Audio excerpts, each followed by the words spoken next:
So good morning बच्चों। आज के नए सेशन में आप सबका स्वागत करते हैं। चलिए एक नया क्लास में चलते हैं।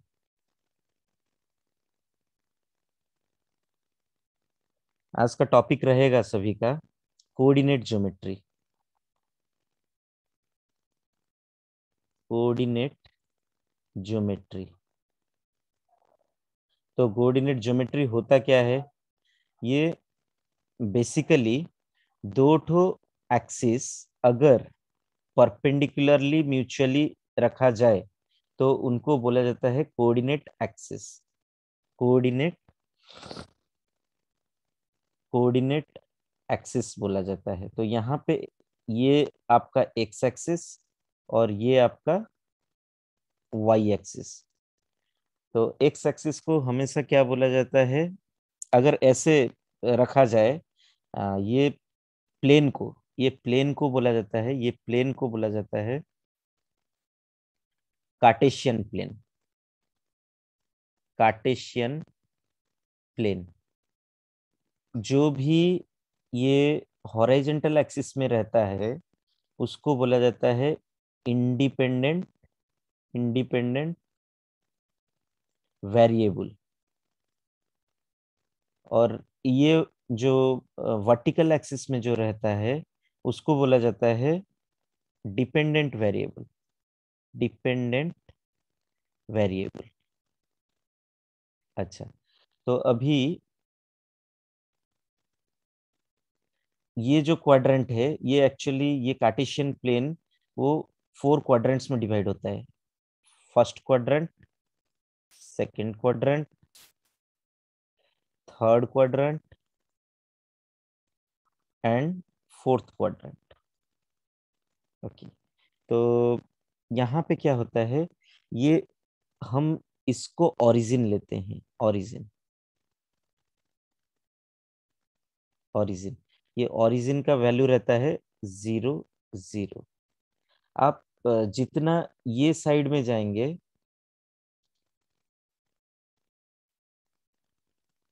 आप जितना ये साइड में जाएंगे एक्स एक्सिस आपको पॉजिटिव मिलेगा, और ये ऊपर में जितना जाएंगे ये वाई एक्सिस आपको पॉजिटिव मिलेगा। Y axis. और ये साइड आपका रहेगा negative axis. Negative X axis, negative आप बोल सकते हैं नेगेटिव एक्स एक्सिस। ये पॉजिटिव एक्स एक्सिस और ये नेगेटिव वाई एक्सिस ये डायरेक्शन में आपका, और ये आपका पॉजिटिव वाई एक्सिस। तो आप इसको पॉज करके वीडियो को आप ये सब ड्रॉ कर सकते हैं। मैं यहाँ पे ये क्वाड्रेंट्स का वैल्यू सब लिखना चाहूंगा, कौन से क्वाड्रेंट में एक्चुअली क्या सिंबल रहता है। ये first quadrant, second quadrant, third quadrant, fourth quadrant ऐसे रहता है। तो यहाँ पे ये जो ऑर्डर में अभी रखूंगा मैं, अभी ऑर्डर्ड पेयर, ये जो ऑर्डर्ड पेयर को रखा जाएगा, ये दो टर्म को रखा जाता है यहाँ पे ए बी। ये जो पहला टर्म इसमें रहता है वो एक्स एक्सिस को समझाता है, डिनोट करता है, और ये जो सेकंड पेयर का ये सेकंड टर्म या फिर एलिमेंट बोल सकते हैं, जो यहाँ पे दिखाता है वो वाई एक्सिस के कोऑर्डिनेट को बताता है। तो सपोज यहाँ पे आपने लिया फर्स्ट क्वाड्रेंट में, तो क्या होगा, ये आपका एक्स पॉजिटिव रहेगा, वाई भी पॉजिटिव रहेगा, क्योंकि ये आपका पॉजिटिव है और ये पॉजिटिव। लेकिन जैसे ही आप एक्स एक्सिस में जाएंगे इस साइड का, तो वो क्या हो जाएगा, नेगेटिव एक्स। तो नेगेटिव एक्स में आपको यहाँ पे क्या मिलेगा, नेगेटिव। लेकिन आपका ये आपका पॉजिटिव वाई है, तो ये आपका पॉजिटिव साइड बना, पॉजिटिव साइड।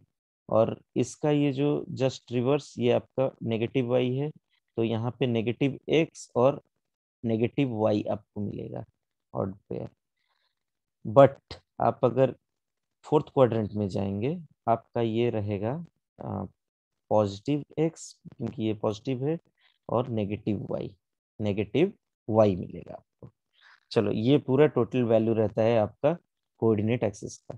तो अभी मैं आपको एक एग्जांपल लेके बताऊंगा डिपेंडेंट और इंडिपेंडेंट वेरिएबल क्या होता है। उससे पहले ये आप नोट कर लीजिएगा सही से, क्योंकि ये ऑर्डर्ड पेयर रहता है। कभी भी एक पॉइंट को आपको डिनोट करना रहता है, आप कार्टेशियन प्लेन, ये जो कार्टेशियन प्लेन है, टोटल कार्टेशियन प्लेन, उसके ऊपर ए बी करके ही लेते हैं। ये ए बी आपका वेरिएबल है, आप एक वैल्यू ऐसे ले सकते हैं -5 4 4 2, मतलब एक्स एक्सिस में 4 और वाई एक्सिस में 2। मैं ये सब आपको बताऊंगा।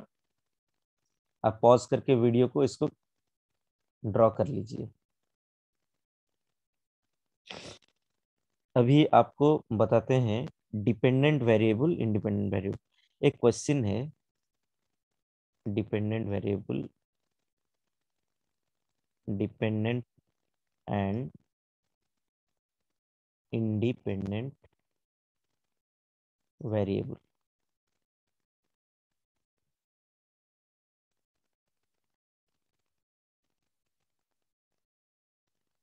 वेरिएबल तो अभी आप यहाँ पे एक क्वेश्चन सॉल्व करेंगे जिसमें आपको डिपेंडेंट वेरिएबल भी निकाल सकते हैं, इंडिपेंडेंट वेरिएबल भी निकाल सकते हैं। सपोज एक क्वेश्चन दिया है, express the equation 4x minus 5y plus 20 equals to 0 in the form so that, पहला दिया है question, x is dependent variable and y is independent variable। और दूसरा क्वेश्चन दिया है y is dependent variable and x is independent variable। तो ये आपका क्वेश्चन दिया है। चलिए इसको सॉल्व करते हैं। सपोज मैं दो पार्ट में इसको करूंगा। इसमें पहला बिट को करेंगे, इस साइड में सेकंड बिट को करेंगे। आपको क्वेश्चन दिया है एक्स इज डिपेंडेंट निकालना है। एक्स इज डिपेंडेंट को कैसे कर सकते हैं, 4x minus 5y plus 20 equals to 0। तो इसमें आप क्या कर सकते हैं, ये दोनों टर्म को उस तरफ ले सकते हैं। 4x equals to 5y minus 20, x equals to 5/4y minus 5। और यहाँ पे क्या होगा, अभी ये x कैसे इंडिपेंडेंट, सॉरी x कैसे डिपेंडेंट और y कैसे इंडिपेंडेंट हुआ। x एक्सिस y एक्सिस का कोऑर्डिनेट्स लेते हैं। सपोज मैं यहाँ पे y का वैल्यू पुट करूंगा, y का वैल्यू पुट करूंगा 0 0। x का वैल्यू क्या बनेगा, यहाँ पे y का वैल्यू 0 पुट करने से x का वैल्यू क्या बनेगा बनेगा बच्चों, -5। अच्छा, तो जैसे ही मैं यहाँ पे y का वैल्यू पुट करूंगा 4, 4 × 4 ये कट जाएगा, 5 - 5 इट विल बिकम 0। तो आप यहाँ पे देख सकते हैं मैंने किसका वेरिएबल को चेंज किया, y का वेरिएबल को लिया और y में वैल्यूज डाला, x चेंज हुआ। तो x बना डिपेंडेंट, किसके ऊपर बना डिपेंडेंट, y के ऊपर। तो y बना आपका इंडिपेंडेंट। वैसे अगर मैं आपको वही क्वेश्चन को बोला जाए y को डिपेंडेंट बनाएंगे, तो अभी क्या करेंगे, 4x minus 5y plus 20 equals to 0 है। तो आप 5y को अगर RHS में राइट हैंड साइड में ले लेंगे तो it will be 4x plus 20। तो y को आप क्या लिख सकते हैं, 4/5x प्लस 20/5, या फिर 4/5x प्लस 4, ये y का वैल्यू। तो चलिए अभी आप ऐसे बना सकते हैं, इसमें अगर x का वैल्यू डालेंगे तो y बन जाएगा आपका, y चेंज होगा। तो y बना यहाँ पे क्या, डिपेंडेंट एंड एक्स बना आपका इंडिपेंडेंट। तो ऐसे करके आप ले सकते हैं, कोई भी इक्वेशन को डिपेंडेंट और इंडिपेंडेंट निकाल सकते हैं। अभी ऑर्डर्ड पेयर का एक क्वेश्चन करते हैं। ऑर्डर्ड पेयर का सपोज, ऑर्डर्ड पेयर मैंने आपको बोला हुआ था ए बी। ये पहला टर्म दिखाता है एक्स एक्स कोऑर्डिनेट को, और ये दूसरा पॉइंट दिखाता है वाई कोऑर्डिनेट को। अच्छा, सपोज दिया है फाइंड द वैल्यूज, क्वेश्चन का find the values of X and Y if, question दिया है इफ। तो क्या दिया है, X comma 4 equals to -7 Y. तो ऐसे जब क्वेश्चन दिया रहे तो मेरे को क्या पता है, ये ये एक्स और ये वाई, तो ये y will be equal to this y and this x will be equal to this x. तो x equals to -7 and y equals to 4।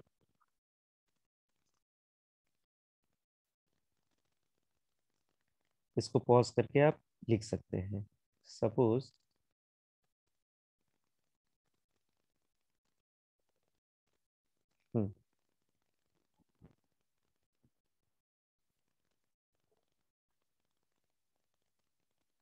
तो अभी आप नेक्स्ट क्वेश्चन में ले चलते हैं, कैसे कोऑर्डिनेट्स को दिखाया जाता है एक पॉइंट के ऊपर।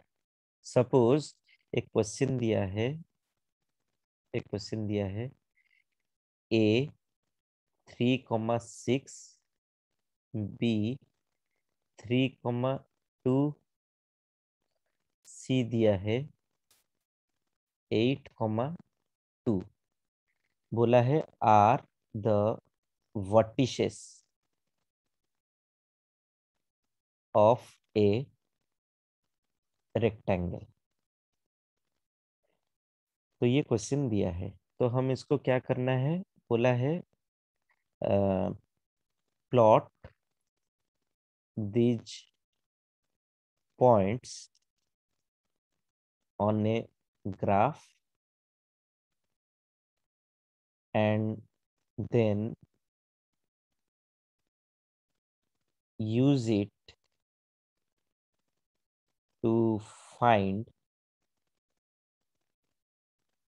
the coordinates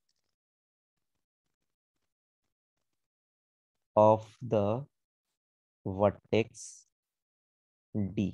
तो ऐसे जब क्वेश्चन दिया रहता है, आपको क्या करना है,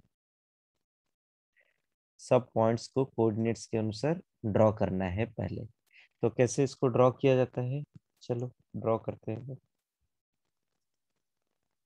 उसके लिए आपको पहले एक्स वाई एक्सिस को लेना पड़ता है, और ये आपका सब पॉइंट्स हम देख लेते हैं। मैक्सिमम पॉइंट क्या है एक्स का, 3, 3, 8, 8 तक मैक्सिमम पॉइंट दिया हुआ है। चलो तो इसके ऊपर लेते हैं 1, 2, 3, 4, 5, 6, 7, 8। ये आपका पॉजिटिव एक्स एक्सिस रहा, ये सब। अगर इस तरफ लेता वही पॉइंट्स को, ये तो 0 है, ये -1, -2। यहाँ पे जब आप ड्रॉ करें, ध्यान में रखिएगा, ये जो डिस्टेंस है ये सब में यूनिफॉर्म होना चाहिए। सपोज आपने 1 सेंटीमीटर लिया हुआ है, तो इसको 1 सेंटीमीटर ही रखिएगा। अभी ये पॉजिटिव वाई एक्सिस में भी वही सेम यूनिट्स रहेगा, 1, 2, 3, 4, 5, 6, अच्छा 7। कितना तक लेते हैं, क्योंकि ये 6 मैक्सिमम दिया है वाई एक्सिस का, इसलिए इतना में रख रहे हैं। तो पॉइंट ए को क्या दिया है, 3, 6। तो एक्स एक्सिस में 3, वाई एक्सिस में 6। तो ये कोऑर्डिनेट बनता है, ये बना आपका पॉइंट ए। अच्छा, 3,6। नेक्स्ट पॉइंट बी आपका क्या बनता है, बी 3, 2 दिया है, मतलब एक्स एक्सिस में आपको 3 लेना है, एक्स एक्सिस का 3, वाई एक्सिस का 2। तो 3 यहाँ पे, वाई एक्सिस में आप 2 लीजिए, ये 2 इसके सीधा में। तो ये बना आपका पॉइंट बी। पॉइंट सी क्या बन रहा है, 8, 2, 8 मतलब एक्स एक्सिस में 8 लेना है और वाई एक्सिस में 2 लेना है, तब इसके सीधा में लिया जाएगा ये प्लॉट। तो ये बनेगा, ये आपको ग्राफ में प्लॉट करना है, हम यहाँ पे रफली समझाने के लिए कर सकते हैं। 8, 2 तो बोला है इसका नेक्स्ट कोऑर्डिनेट को, मतलब डी का कोऑर्डिनेट को निकालेंगे। चलो देखते हैं कैसे निकालेंगे। सो डी कितना में रहना चाहिए, ये 3 से 8, एक्स एक्सिस का डिफरेंस कितना है, एक्स एक्सिस का डिफरेंस कितना है, 8 - ये, इसका कोऑर्डिनेट कितना था, 3, 2। तो 8 - 3 कितना होता है, 5 यूनिट्स। तो इस पर हम 5 यूनिट्स लेंगे, एक्स एक्सिस के ऊपर 5 यूनिट्स लेंगे, मतलब हम यहाँ से 3 + 5 करते हुए कहाँ पे पहुंचेंगे, 8 तक पहुंचेंगे। एक्स एक्सिस बना 8। अच्छा, डी कोऑर्डिनेट का। अभी वाई एक्सिस कितना पे जाएगा देखते हैं, ये 6 है, ये 2 है। तो 2 से हमने 6 तक पहुंचना है, मैंने 6 - 2 = 4 यूनिट्स रहता है। तो हम यहाँ पे 2 के साथ 4 यूनिट ऐड करेंगे, अगेन ये 6 पर जाके पहुंच रहा है। तो मेरे को वर्टेक्स डी मिल गया। तो आपको अगर समझ में आ रहा है तो आप बोल सकते हैं, नहीं समझ में आ रहा है तो पूछ सकते हैं। सो ये बना आपका A B C D coordinate, complete coordinate. तो डी वर्टेक्स का आपको कोऑर्डिनेट्स ऐसे मिल जाएगा 8, 6। ये हो गया आपका कंप्लीट सॉल्यूशन।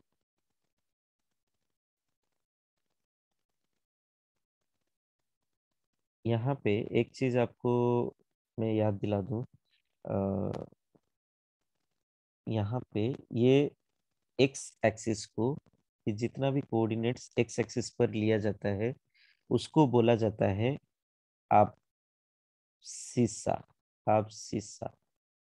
और वाई एक्सिस पर जितना भी कोऑर्डिनेट्स लिया जाता है उसको बोला जाता है ऑर्डिनेट्स। तो अगर आप ऑर्डर्ड पेयर एक ठो लेते हैं ए बी, ये आपका आपसीसा का वैल्यू रहता है, आपसीसा का। और ये आपका ऑर्डिनेट का वैल्यू रहता है, ऑर्डिनेट, सॉरी, ऑर्डिनेट का वैल्यू रहता है। अच्छा, तो अभी मैंने आपको बता दिया कैसे आप ग्राफ भी प्लॉट करेंगे, ये सब आपको मैंने लेके बता दिया। अच्छा, ये वीडियो को पॉज करके आप थोड़ा ड्रॉ कर लीजिए इसको।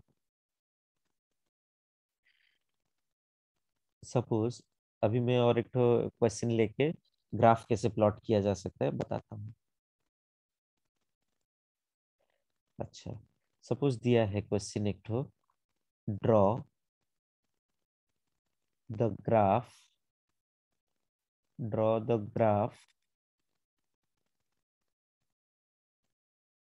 Of y = -2x। अच्छा, ऐसे दिया है तो कैसे ड्रॉ किया जाएगा ये ग्राफ को, हमको पता है, हमको Y axis X axis coordinates लेना पड़ेगा।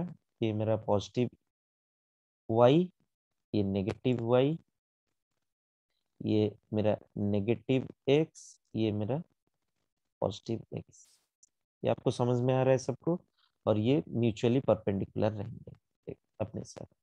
अच्छा, तो यहाँ पे सॉल्यूशन करते हैं कैसे इसको ड्रॉ किया जाता है। एक्चुअली सपोज ये दिया है ऐसे, तो मेरे को पहले इसके लिए एक तो बॉक्स करना पड़ेगा ताकि मैं कोऑर्डिनेट्स निकाल सकूं, इसके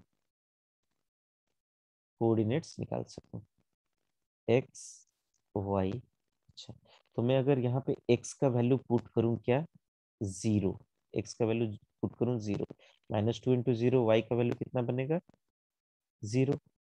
अच्छा, अगर मैं यहाँ पे पुट करूँ एक्स का वैल्यू 1, तो y का वैल्यू कितना बनेगा, x का वैल्यू अगर यहाँ पे 1 पुट किया जाता है तो y का वैल्यू बनेगा -2। कैसे बन रहा है ये, y = -2 × 1। जब x का वैल्यू मैंने पुट किया 1, तो y का वैल्यू बना -2। जब x का वैल्यू सपोज मैं पुट करूंगा अभी -1, तो y का वैल्यू क्या बनेगा, -2 इंटू -1। x की जगह पे ये इक्वेशन का x का वैल्यू मैं लिख रहा हूँ यहाँ पे। तो ये क्या बन रहा है, -2 - +2। तो ये बना आपका वैल्यू। तो अगर मैंने क्या पुट किया, x equals to -1, y equals to, it becomes 2। तो अभी मेरे को क्या क्या ऑर्डर्ड पेयर मिले, ये ए बी सी। ए पॉइंट मेरा क्या मिला, 0 0। बी पॉइंट क्या मिला मेरे को, 1 - 2। देखिए x का 1 यहाँ पे लिख रहा हूँ, y का यहाँ पे। सी का वैल्यू मेरे को क्या मिला, -1 2। तो अभी यही सब पॉइंट्स को मैं यहाँ पे लेके आऊंगा और ड्रॉ करूंगा। चलो अभी यहाँ पे एज यूजुअल ड्रॉ कर लेंगे। 1 2, इस तरफ नेगेटिव एक्सिस में ये जितना ये डिस्टेंस लिया गया होगा उतना यहाँ पे मेरे को लेना है, -1 -2। यहाँ पे इसको वैसे लेंगे, 1 2 1 2। अच्छा, वाई एक्सिस पर अभी नेगेटिव वाई एक्सिस पर भी वही लिया जाएगा, -1 -2 -1 -2। चलो, तो अभी मेरा पहला पॉइंट क्या है, 0 0। इसको ड्रॉ करते हैं, 0 0। तो 0 0 मतलब ये पॉइंट मेरा बना, ए पॉइंट। अच्छा, 1 - 2, ये 1 जब रहेगा -2 मेरा पॉइंट रहेगा, तब ये वाई एक्सिस का ये पॉइंट है। तो ये मेरा क्या बना, बी पॉइंट, 1 - 2। अच्छा, अभी सी पॉइंट क्या है, -1 2, मतलब -1 एक्स एक्सिस पर और 2 वाई एक्सिस पर, मतलब ये पॉइंट रहेगा, -1 2 रफली। अभी मेरे को क्या करना है, 3 पॉइंट मिल गए, ग्राफ को प्लॉट करने बोला है। तो मैं क्या करूंगा, इसको यहाँ से ऐसे सब पॉइंट्स को जोड़ते हुए एक लाइन खींच सकता हूँ। ये मेरा, अच्छा, टाइम खत्म होने का भी आ गया इसमें। अच्छा, तो ये ऐसे आप ड्रॉ कर सकते हैं ग्राफ को, कोई भी इक्वेशन का ग्राफ को ऐसे ड्रॉ किया जाता है। अभी लास्ट पार्ट में इसका चलेंगे, जो कि रहता है, टॉपिक है inclination and slope. Inclination and slope. तो इंक्लाइनेशन क्या रहता है और स्लोप क्या रहता है। सपोज हमने X axis Y axis draw किया, एक ऐसे प्लॉट आया है हमारा एक ग्राफ, और ये एंगल कुछ बना रहा है। तो ये जो हम लोग ये यहाँ से एंटी क्लॉकवाइज ले रहे हैं, ये हम पॉजिटिव थीटा लेते हैं, एज्यूम करते हैं। अगर ऐसे ओरिजिन से लिया जाता तो नेगेटिव थीटा लेते हैं। अगर ओरिजिन से लिया जाता तो ये हम रेफरेंस एक्सिस लेते हैं, रेफरेंस एक्सिस। तो ये जो थीटा बन रहा है, ये जितना भी एंगल बने, ये बनता है आपका इंक्लाइनेशन। तो चलो, अभी अगर थीटा का वैल्यू, थीटा है वेरिएबल, तो मैं अगर थीटा का वैल्यू लूँ 45 डिग्री, तो इंक्लिनेशन हुआ मेरा 45 डिग्री। थीटा का वैल्यू लूँ 30 डिग्री, तो ये थीटा का वैल्यू, तो ये मेरा इंक्लिनेशन हो गया 30 डिग्री। अगर मैं चाहूँ, इसको ऐसे भी ड्रॉ कर सकता हूँ। सपोज ये 120 डिग्री है थीटा का वैल्यू, तो ये इंक्लिनेशन हुआ विथ द रेफरेंस। से एक्स एक्सिस रहेगा, ये वाई एक्सिस रहेगा, ये प्लॉट है। अच्छा, तो अगर एक्स एक्सिस के साथ आपको एक प्लॉट मिला, सपोज सपोज एक प्लॉट आपको एक्स एक्सिस के साथ 0 डिग्री में ड्रॉ करना है, ये मतलब ये 0 degree with X axis, theta equals to 0 degree with X axis. तो ये एक्स एक्सिस के साथ क्या होगा, पैरेलल हो जाएगा। ये लाइन एल सपोज है, एक्स एक्सिस के साथ L parallel with X axis, ये हमारा x axis coordinate x axis. अगर मैं थीटा को वैसे थीटा को 90 डिग्री लूँ, 90 डिग्री, ये थीटा मेरा बना 90 डिग्री, तो ये सपोज इस लाइन का नाम दे देते हैं पी, तो P parallel with Y axis बन जाएगा। अच्छा, तो ये जो थीटा मेरा निकल रहा है, निकल के सामने आ रहा है, ये हुआ मेरा, अच्छा, इंक्लिनेशन। सपोज मैं, थीटा ऐसे है, theta equals to 45 degree inclination, तो स्लोप मेरा क्या होगा, slope equals to tan theta रहता है, tan थीटा का वैल्यू रहता है 40, tan 45, tan 45 डिग्री बाय 1। ये इसको देने के लिए मैं चैनल का लिंक दे दूंगा, आपको पता चल जाएगा कैसे वैल्यू 1 रहता है, इसका कैसे बनता है। एनीवे, तो आप ये रहा आपका स्लोप, स्लोप हमेशा tan थीटा रहता है और m डिनोट करता है tan थीटा को। ओके, चलो अभी एक और एक प्लॉट लेते हैं। सपोज ये एक ऐसे ड्रॉ किया गया है, यहाँ पे, यहाँ से लेकर ये वैल्यू को बोला जाता है वाई इंटरसेप्ट।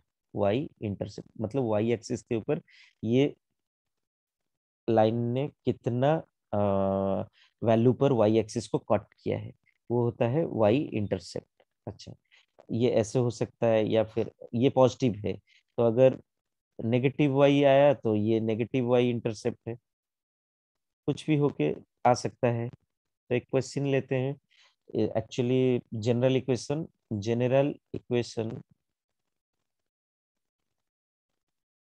ऑफ लाइन क्या रहता है, y equals to M x plus c. ये y equals to M x plus c कहाँ से आता है, ये जनरल इक्वेशन, ये स्ट्रेट लाइन का एक्चुअली इक्वेशन है, ये जनरल इक्वेशन से ही बनता है। कलर चेंज करके लिख सकते हैं। जनरल इक्वेशन रहता है a x plus b y plus c equals to 0। तो अभी हम इसको यहाँ पे m जो रहता है ये वैल्यू का, इसको बोला जाता है स्लोप, और जो c रहता है, c ये रहता है आपका y इंटरसेप्ट, y इंटरसेप्ट। अच्छा, एक इक्वेशन से, एक क्वेश्चन से मैं आपको बता सकता हूँ कौन सा स्लोप है और कौन सा y इंटरसेप्ट रहता है। चलो एक क्वेश्चन लेते हैं, find the slope and the y intercept of the line। Suppose एक क्वेश्चन दिया है 2x minus 3y plus 5 equals to 0, ऐसे दिया हुआ है। तो इसमें आपको निकालना है क्या, स्लोप और y इंटरसेप्ट। इसके लिए आपको कंपेयर करना पड़ेगा एक इक्वेशन के साथ, y equals to M x plus c. ये हुआ, इसके साथ आप कंपेयर करेंगे तो आपको यहाँ से ये स्लोप मिल जाएगा और ये y इंटरसेप्ट मिल जाएगा। अच्छा, तो अभी ये फॉर्मेट में लेना है तो हम क्या करते हैं, 2x प्लस 5 और ये माइनस 3y को उस तरफ ले जाएंगे, 3y बन जाएगा। y इक्वल्स टू क्या बनेगा, 2/3x प्लस 5/3। तो अभी इसको अगर मैं ये इक्वेशन के साथ कंपेयर करूं, y equals to M x plus C, M का वैल्यू निकल के बाहर आता है क्या, एम होता है जो कि आपका स्लोप, या ये क्या होता है, कोफिशिएंट, जो भी कोफिशिएंट ऑफ एक्स रहता है, ये हुआ आपका 2/3, ये क्वेश्चन के लिए। और सी, ये जो कि आपका इंटरसेप्ट है, ये कौन सा वैल्यू निकल के सामने आता है, ये 5/3 वाई इंटरसेप्ट, ये जो कि कांस्टेंट रहता है, ये क्या है, कांस्टेंट रहता है। तो ये रहा पूरा टॉपिक आपका कोऑर्डिनेट ज्योमेट्री, जो कि आईसीएसई सिलेबस के अनुसार क्लास 9 के लिए रिकमेंड किया गया है। तो ये आप पूरा फॉलो कर सकते हैं वीडियो को, और आपको कोई डाउट फिर भी रह जाए तो आप मेरे को मेरे कमेंट सेक्शन में जाके पूछ सकते हैं क्वेश्चन। तो मैं देवाशीष सर आप लोगों का ये सेशन को यहीं पे समाप्त करता हूँ। Thank you.